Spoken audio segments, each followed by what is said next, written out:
I mean it, Jeff. Don't make me wait. I won't, Kat. I'll be there. Good. This place gives me the creeps at night. Why don't you get a job somewhere else? Like where? A fast food joint? I don't think so. I was thinking Hooters. Ha ha, Mr. Funny Man. You're such a perv. Let me call you right back. A guest just came in. I'll wait. Fine, whatever. Hi, checking in? Perhaps. This is a lovely motel. Okay, sure. Single or double? Tell me, young lady, do you have a guest staying by the name of Harry Strange? I don't know. What does he look like? He's tall, wears a raincoat, regardless of the weather.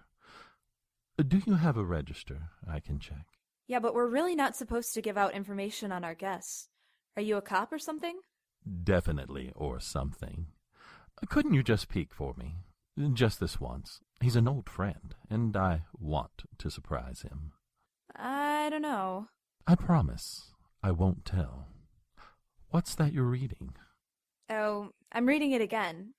It's called Twilight. Oh, that's about the glittery vampires, right? Well, they sparkle, not glitter. Of course. I haven't read them, but I did enjoy the movies. Really? Why are you surprised? Do you think an old guy like me cannot appreciate the romance between Edward and Bella? No, that's not it. Most guys I know think Twilight's stupid. I'd say most of those guys are little more than hairless apes, Catherine. I know about forbidden romance, and how painful it can be to love someone who cannot love you back. Hey, how did you know my name? I'm magic. Your name tag, darling. Oh, of course. I am impressed that you like Twilight. What did you say your friend's name was? Strange. Harry Strange. Yes. Here it is. He's an STS. Short-term stay. He prepaid for 3 months. Checked in about a month ago. Oh, hey. He is a looker. You remember him? No, we keep a copy of guest driver's license in the database. So do you want a room? I don't think that will be necessary, Catherine. I'll just wait for Harry and his. But I haven't told you his room number. I'll find it myself. And for the record, Catherine, vampires don't sparkle. What? Fangs? Fingernails? You're a vamp? Oh my God, they're real! Ah! Descend, my children. Kill them all!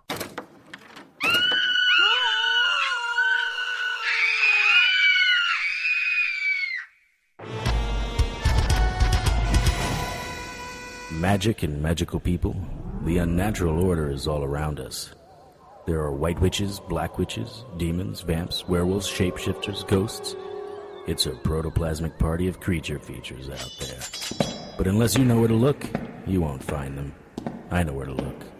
My name is Harry Strange.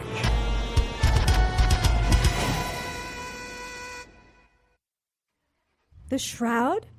You used part of the actual Shroud of Turin to heal my wound? Carmen, blood was gushing out of you like a fire hydrant. I wasn't gonna let you die. And I am eternally grateful that you saved my life. But I need to understand this fire thing. Yes. I didn't think about side effects. Is it very painful? It's like a flamethrower exploding in my chest. Yeah, it hurts. After the fire stops, the pain goes away, but I'm drained. I can't quite explain it. On the plus side, there aren't any marks or scars. Not on the outside, anyway. What does that mean? Just because you don't see the damage doesn't mean it isn't happening. Most of this magic works from the inside out. It's like a cancer, and unless you're looking for it, you won't know it's there until it's too late.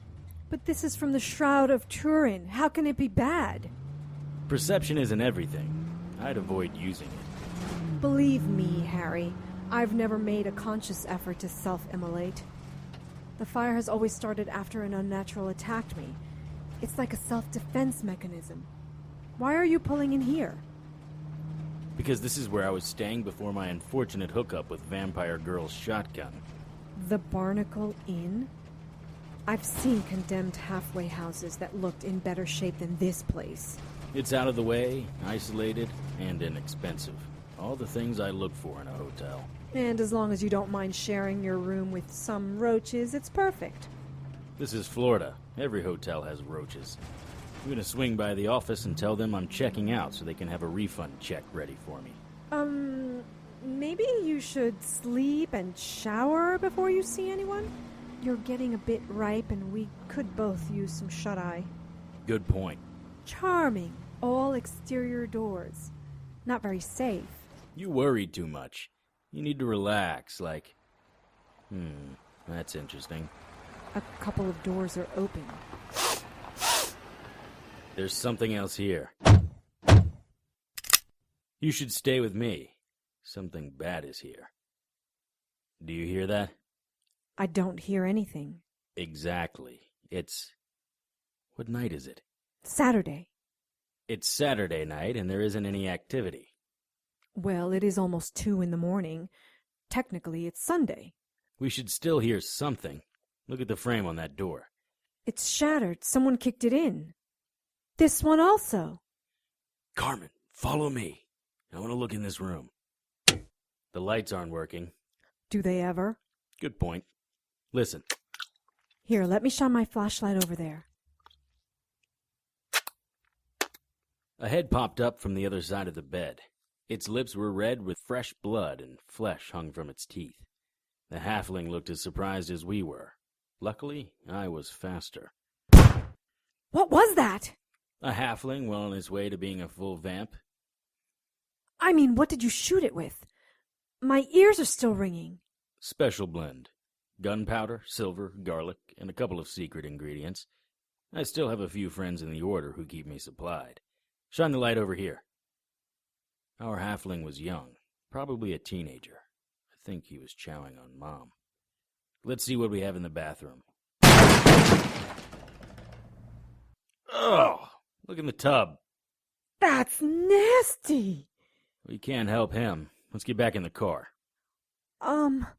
Only if there's a back door. There's a gaggle of vamps coming in the front door. Crap. Back to the bathroom.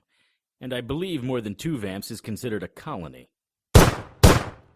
You do have a door spell or something, right? Throw this down and make an unbroken line with it.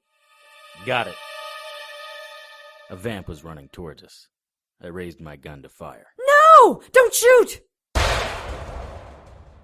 At that exact second, the vampire hit the doorway and bounced backwards as if it had hit an invisible wall. Oh, nice one. It's a psychic barrier. Nothing magical can get in or out. Your bullets would have just bounced around in here. Good safety tip. How long will it hold? We should be good for a couple of hours, unless you invite them in. Look at them. I've never seen a vampire up close. Those fangs. Their nails look like brown razor blades. Not quite emo love gods, huh? Not by a long shot. These are freshly turned. Most of them don't understand their new bloodlust, but they're compelled by a need as great as breathing. Some of them were probably guests at this hotel. Look there. That one's wearing a St. Augustine, America's Oldest City t-shirt. That's not something most vamps would wear. Now it's probably the last shirt he'll ever wear. Harry! Harry! Right, sorry. Sort of wondered there. They're running toward the door. There are cops out there. We have to warn them. Colony will kill them. Harry, no! Ugh! Hitting the invisible barrier was like running into a glass patio door that punches back. I landed hard on my ass. Didn't I say that nothing magical can pass through the barrier?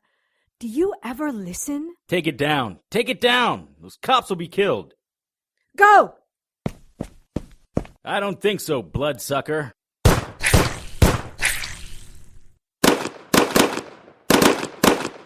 What the hell? I'm trying to help you! Stop shooting at me! I don't think they can hear you. Great. Back window, now, while the vamps are distracted. The window led to an alley between the 2 hotel buildings. The vampires were overwhelming the police. We reached an alley that led to the front of the hotel. At the parking lot, we looked around the corner of the building. It was pure human carnage. The smell of fresh blood was pungent, and the blacktop was wet with it. The vamps weren't even drinking, they were just killing. I saw a vamp jump over a squad car and rip a policeman's head from his body. The head rolled unevenly until it was stopped by the back tire of my car, its eyes looking up at the night sky. I felt Carmen shaking. She held my hand like a drowning woman. You've never seen a vampire frenzy before, have you? No. It's okay, Carm. Even the professional vampire hunters would have a difficult time seeing this. My car's right there. I'm gonna get it, and then you and I are getting the hell out of here. Are you crazy? You're not leaving me here. It'll be faster to go alone. Look, you'll be able to see where I am the entire time. Here, you keep the gun. It's cocked and ready to go. What will you use? I'll be fine. My keys are still in the ignition. It's just 20 feet. I'll run there and be back here before you can say abracadabra, okay? Okay. Carmen kissed me. Her lips were as soft as flower petals. What was that for? Luck? Why? Was that wrong? No, nothing. Just some... It's fine.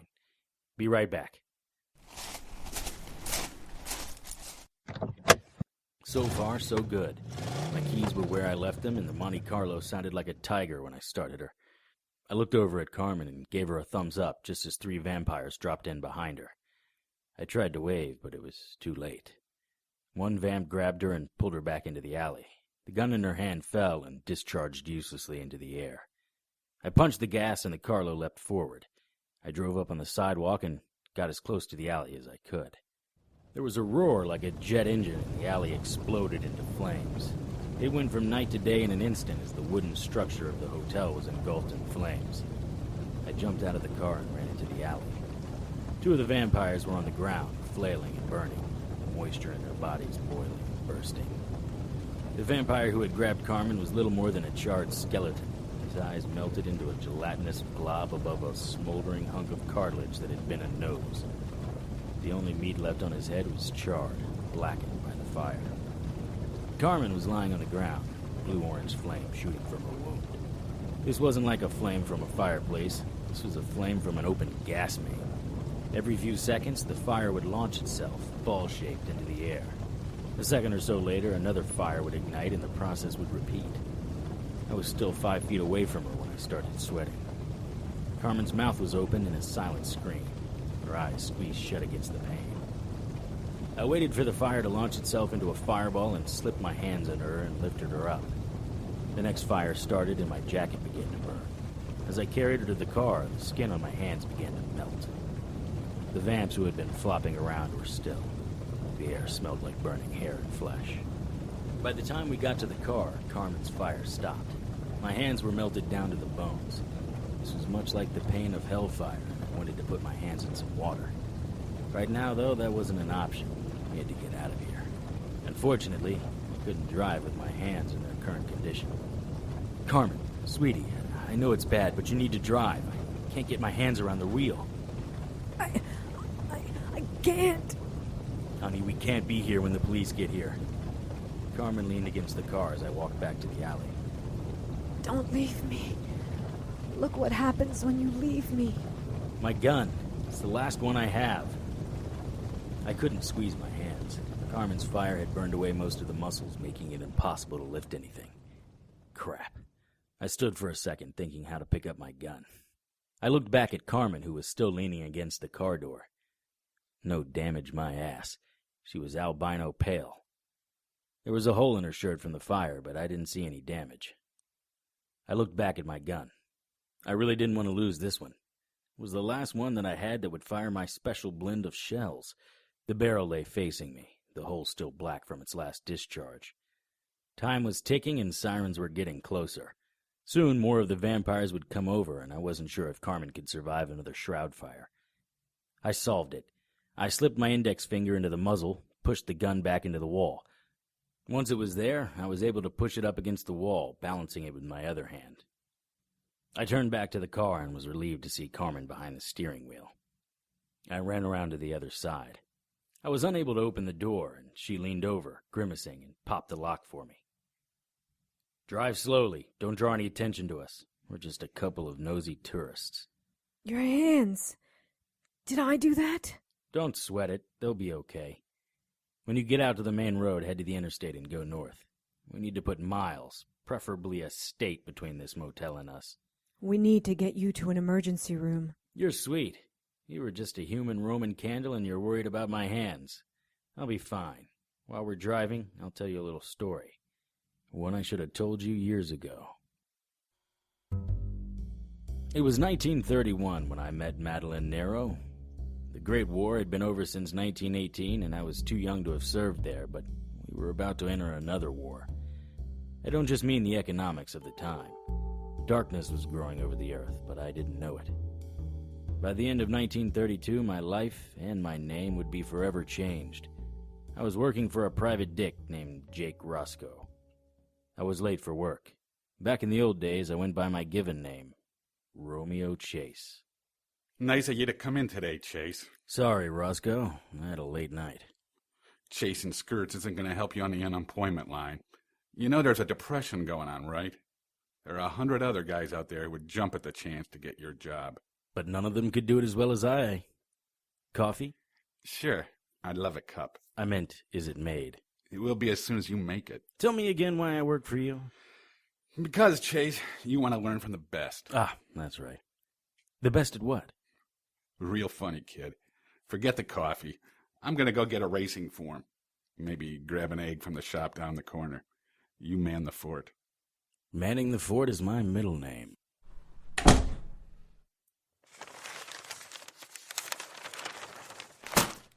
I wonder why you didn't use the racing form in the morning edition. Can I help you? Hello, who are you? She is my niece. I would appreciate it if you would put your eyes back into your head. Sorry, old man. Who are you? Who am I? I am Victor Nero, of Nero Industries. You may have heard of me. I am the single largest client of this detective agency. I'm sorry, Mr. Nero. I'm Romeo Chase. My secretary, Ivy Jones, and my niece, Madeline Nero. Please, call me Maddie. Maddie. I think it would be better if you called her Miss Nero. We don't want the hired help getting too familiar, honey. Uncle Victor, stop. It isn't a problem, Miss Nero, and your uncle is correct. As clients of the Roscoe Agency, you're to be afforded the utmost respect. I am your humble servant, ma'am. And mine as well? Of course, Miss Jones.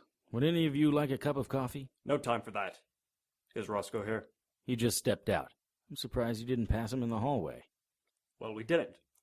Do you think I'd be standing here talking to you if your boss was here? Of course not, Mr. Nero. Where would the profit be in that? Profit? What do you know of profit? I was just saying, sir, that if my boss were here, why would you waste your time with the hired help? Ivy, didn't you call to tell Roscoe we were coming? I'm sorry, Mr. Nero. There wasn't enough. Useless strumpet! Ow! Nero drew his hand back to slap her again, but I stopped him.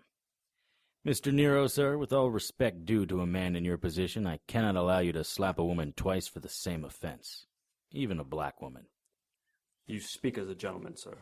You may interfere this time, but I will not allow it a second time. Perhaps you'd like the coffee now, Mr. Nero. We can wait together for Roscoe's return. No, I haven't the time to wait for Roscoe. He's probably off to the track today. I'll tell you. Try to keep it straight. I'll write it down in my little detective book, sir. Very well. It would probably be your assignment anyway. I want a bodyguard for my niece. Uncle? That's not exactly what we do, sir. Madeline, we have been through this before. Mr. Chase, my business is getting more competitive. There are certain people who are planning to move against me and will try to affect me by any means or motive they can. My niece, daughter of my brother, is my only remaining family member. I want her protected around the clock. Roscoe drinks too much and is too fat to do it himself, so I assume the task will fall to you. Am I correct in that assumption? Yes, sir, that's how I see it. What manner of protection will Miss Nero require? I do not require any protection. I will not be followed around by some Neanderthal in a cheap suit. Miss Nero will need constant protection. She is quite active, and my business brings me in contact with some dark characters. Ivy, the envelope, please. Here, Mr. Nero. This is your standard retainer, plus double your daily fee. There's also a bonus in there, Chase, but Roscoe doesn't need to know about that. Thank you, Mr. Nero. Roscoe will get every dollar in this envelope. He will, won't he? Yes, sir. That's the right thing to do. You're serious, aren't you? Well, then I know you are the right one. Come, Ivy. Let's leave and give Maddie and the big Boy Scout a chance to get to know each other. I will leave as soon as you are gone, Uncle. I know, but I doubt you'll be able to shake Mr. Chase off your scent. Good day. Mr. Nero, you haven't given me a lot of detail. Should I be looking for someone specific? Is there a group of people? Anything you can tell me will help me make sure Miss Nero stays safe. You've impressed me, Chase. Don't ruin it by asking me to do your job for you. Roscoe knows what is what. Your job is to keep her safe. Do it however you want, but keep her safe. Good day, sir. This will be easier if you pretend to like me. Easier for who, Mr. Chase? I like you just fine. I just do not need a watchdog. Your uncle seems to think otherwise. My uncle's a rich capitalist who thinks he can get his way because of his bankroll. Are you one of those people who doesn't like capitalism? No, I love capitalism. Unlike most of the country, capitalism is being very good to me. Unlike my uncle, I think we should be able to do more with it. He appears to have your best interest at heart. By hiring a goon to follow me around. Miss Nero, I am not a goon. I take my job and responsibilities very seriously. Hit a nerve, did I? With all respect, Miss Nero, you don't seem that different from your uncle. Well, it's been nice, but I have a lunch date. I'll get my hat. Why? Because from now on, your dates include me. I don't think this is going to work out very well, Mr. Chase. I don't think so at all. I followed Madeline out the door. She didn't wait while I locked the front door, but I caught her before she got to the elevator. We made quite the pair walking down the street. Me in my gray suit, gray overcoat, and gray hat. Madeline with her close-cropped hair poking out from her deep red hat. Her knitted plaid sports suit clung smartly to her body, drawing approving glances from the men who dared glimpse twice. For her part, Maddie seemed unaware of the looks she received. I, however, was very aware. Carm, are you feeling okay? You're looking a little pale. I'm fine. Just a little sore. Keep talking. Okay. I was much more taken with her than I let on. We were doing everything together. Well, she was doing, I was watching. But we were spending a lot of time together. Eventually she started to talk to me about her friends and boyfriends. Her boyfriends were mostly little hipsters who, given the opportunity, I would have gladly smacked with the sap or told to take the heel to toe. But that wasn't what I was hired to do. Shortly after the incident at the ink spot, we started liking each other a lot more. You know how they say people who survive intense situations are often drawn to each other because of the shared situation? Well, Maddie and I would share many intense situations. The ink spot was just the first of them. The ink spot was an illegal speakeasy located well outside of town. It was mostly a black club, though younger whites who imagined themselves to be hipsters and flappers were frequenting the club more in recent weeks. Her chippy friend Evelyn decided she and Maddie should visit the hotspot. The building itself was an old A-frame barn, a tinderbox with one entrance for customers and a small back door. It was surrounded by a dirt field that acted as a parking lot. There weren't many windows, 2, both in the back. With its limited entrances, it would be easy to monitor who came in. On the other hand, those limited entrances would make it hard to get out in a hurry. While Maddie and Evelyn did the things that girls do, I scoped the place out. I was watching 3 college boys doing their best to talk their way into a pack of flappers when a black car pulled up. Now remember, this is 1931. Most cars were black. But everything about this car was black, including the windows. A man wearing a long top jacket and hat pulled down around his eyes stepped out. He did nothing wrong, but the hair on the back of my neck stood up. The man walked toward the end of the building and looked around and then went to the other side.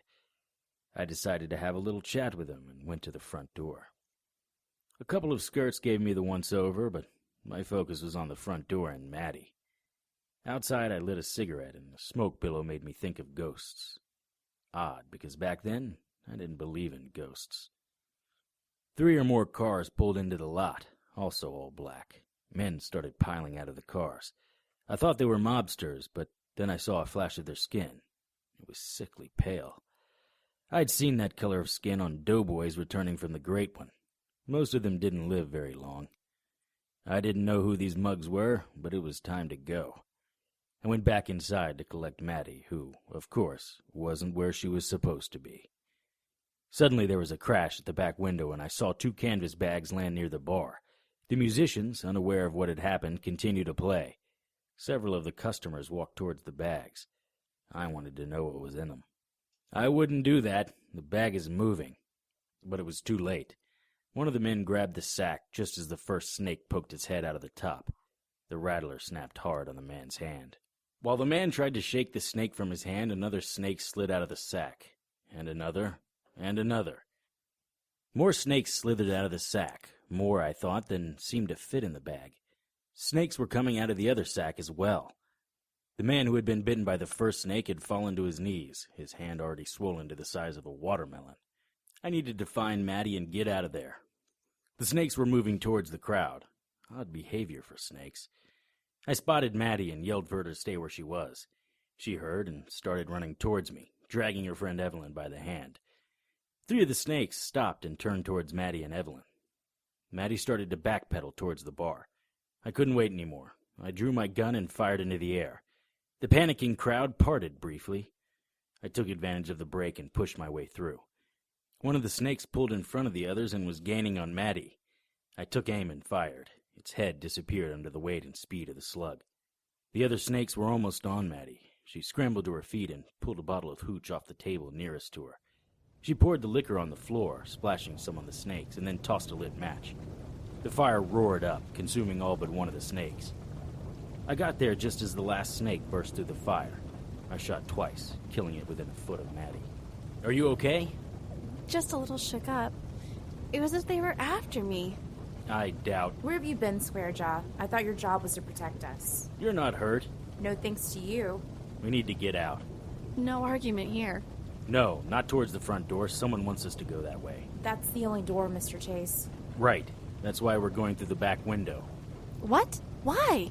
There's a group of men out there who are not the kind of men we want to face right now. We're in skirts. We're not climbing out a window. Trust me, Evelyn, it's not your panties these men are after. Now go, but watch out for any snakes. Huh. Snakes indeed. Only one of the men is out there, and his back is to us. Get ready. Get ready. Okay, he just turned the corner. Ladies first. When you're out, go behind the building and wait. If anyone comes who isn't me, try to stay quiet. I'll be right there. Evelyn, you first. Why me? Just in case I'm wrong and there are more of them out there. I really don't like you, Mr. Chase. Then stay here or take your chances at the front door. Try to keep your eyes off my ass. Up and at 'em. Ugh. Get going to the back of the building. Okay, Maddie, your turn. Okay, I'm ready. Nice job with the fire back there. Quick thinking. Nice job with the shooting back there. Quick thinking. I do try. Here we go. Up and out. My turn. Okay, we need to get to a car. Which is in the front of the building where you said we couldn't go. I'm not a big private eye or anything, but there seems to be some lapses in your logic, Mr. Chase. I didn't say our car. I said a car. Someone's coming. Over there. Shh! Get behind me. Wait, don't shoot, it's Earl. Hold on. Before you go running out there, Earl isn't looking so good. He's holding his throat. Probably having a hard time breathing from the smoke. Earl, over here! No! Evelyn froze in place. Earl's hands dropped, exposing a tear in the skin of his throat running ear to ear as if someone had ripped the front of his throat away from his body. Under the light from the fire, black blood was running down his chest. He took 2 more steps towards Evelyn and dropped to his knees. In the next second, he fell face first into the grass. Behind Earl stood the man from the back of the ink spot. His mouth was red with blood and flesh hung from his fingertips. No! You're a murderer! You shot that man! You shot that man in the head and he didn't do anything! Didn't he? As I see it, he tossed in the snakes that killed one guy inside, ripped Earl's throat out, and sent who knows how many others to their death. I didn't shoot him so much as I executed him. This makes taking his car much easier. Let's go. No! Are you going to be doing that much more? It's really getting... Oh my god. He's getting up. That can't be. I shot him in the head. You can still see the hole. Oh, well. How can you still be standing? Because, human, to you, I am a god! The man grabbed Evelyn by the arms. When he opened his mouth, Maddie and I saw sharp fangs rip through his gums. At the same time, his skin turned that sickly white and his eyes filled with a thick red liquid. With his free hand, he pulled Evelyn's hair, forcing her head back and exposing her neck. In one motion, he bit down on her neck, blood squirting out from around his lips. Evelyn was able to stand up only because the man-thing held her up. When he pulled away, her skin was torn and bloody. Ah, that's the stuff. But virgin blood is so much sweeter. I picked up a stick and swung it at the vampire's head. He dodged it and then grabbed me by my jacket and threw me against the building. He threw me so hard that I crashed through the wall and slid back into the ink spot. Get away! That's it, virgin. Get your blood all hot and angry for me. You are going to taste exquisite. Come here, virgin. Give me a taste. Wait. You're of Nero line. You're to be the master's bride. No! No! Romeo, help me! He cannot help you. Why are you afraid? You will wed the master, the lord of my colony. It's a great honor to be the queen. What are you talking about? Tonight you will be with Vale, and I will be richly rewarded. I don't think so.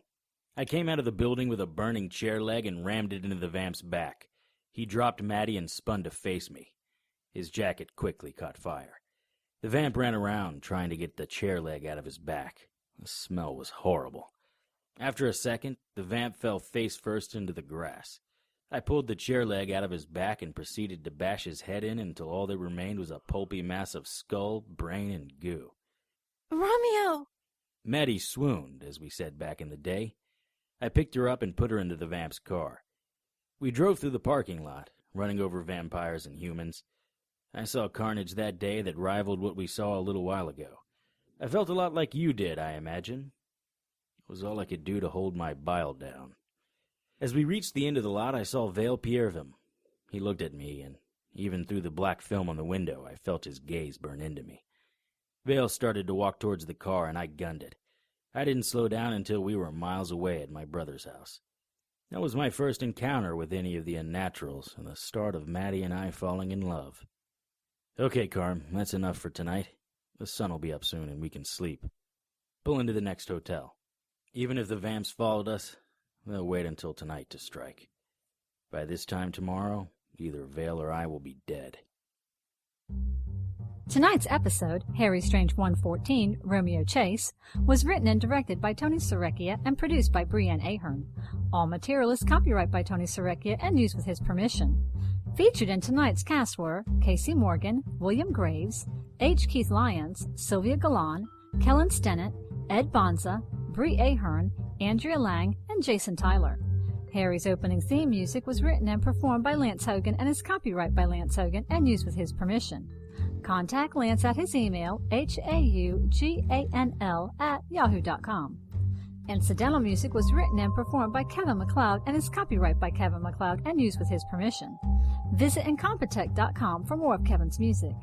To keep up with the latest news and information on everyone's favorite private investigator, visit our Facebook page at facebook.com/HarryStrangeRadio. Send your questions, comments, and suggestions to producer@harrystrange.com. For the Harry Strange radio drama, I'm JoAnn Pruden. Good night.